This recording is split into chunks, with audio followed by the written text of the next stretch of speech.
We were in the 900 block of Sherman looking for a warrant suspect, an absconder, out of the Department of Corrections. One of our U.S. Marshals task force members was watching the residence. A vehicle had left said residence. At that point in time, the marshal radioed to fellow members of the task force indicating that this individual was leaving the scene. As the vehicle backed out of the driveway, an individual from the suspect's vehicle fired shots, multiple shots at the marshal. The vehicle had fled the scene. The marshal made his way down here into the Eastern and Logan area, called out what had transpired. Additional units responded to the scene to assist the marshal. He was uninjured. The vehicle its whereabouts are unknown at this point in time. Any vehicle description? Yes. The individual we are looking for is a Maximilian Long. He's a black male, born in 1993. He is 6'1", 185 pounds. He is considered armed and dangerous. The vehicle that he is in, or was last seen being in, is a lighter blue Chevy Cruze ECT 9155, Edward Charles Tom 9155. This color blue is not a deep blue, not a very light blue. It's an in-between, more metallic blue. Unknown where his whereabouts are at this point in time, and we're following up on leads on where he might be or where he might go. Do you believe he was alone in the car, or it sounds like there's others? I believe there were other individuals in the car from what the marshal had told us. Was the marshal in an unmarked vehicle? How did he? Yes, he was in an unmarked vehicle. Typically when they work these operations, they're in unmarked vehicles, and he was in one. Did Marshal return fire at all? He did not. Is that vehicle that was in the road, the unmarked vehicle that was struck? That was the marshal's vehicle, correct.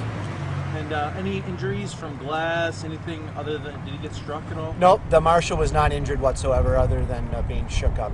Where did the shot that was fired, or was it one shot or multiple shots? It was multiple shots into the vehicle or at the vehicle. And did any one of those shots hit the vehicle or make it in the vehicle? We don't know at this point in time. We did bring it down to the department. Our forensics unit's going to evaluate that to see if and how many, if any, hit the vehicle. But no, like shattered glass or anything? No. Okay. This is a close call? This was a very close call.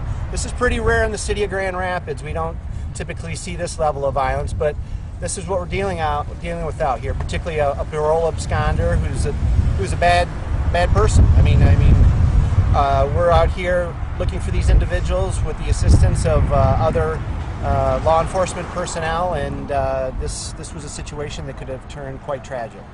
Any idea what prompted him to fire an unmarked vehicle? None whatsoever. From all indications, he was unprovoked. The marshal at this point in time was just merely observing until he got additional units in the area. So they're working to make an arrest? Correct. Yeah. And when you say parole absconder, you mean that he didn't show up to his court date, didn't show up to his parole officer? Correct. He's absconding for some underlying charge or another charge that he has been responsible for. I know you were shooting at the marshal, but were any nearby homes? That's a very good question. None that we're aware of. We do have, again, our forensic units down in the 900 block of Sherman checking that very thing out. We don't believe any homes were struck at this time, and certainly no innocent victims were struck either. Yeah, this is crazy. I mean, middle of the day, neighborhood. Yep. I mean, we just saw all these school buses coming by here, Right. dropping off kids. Yep.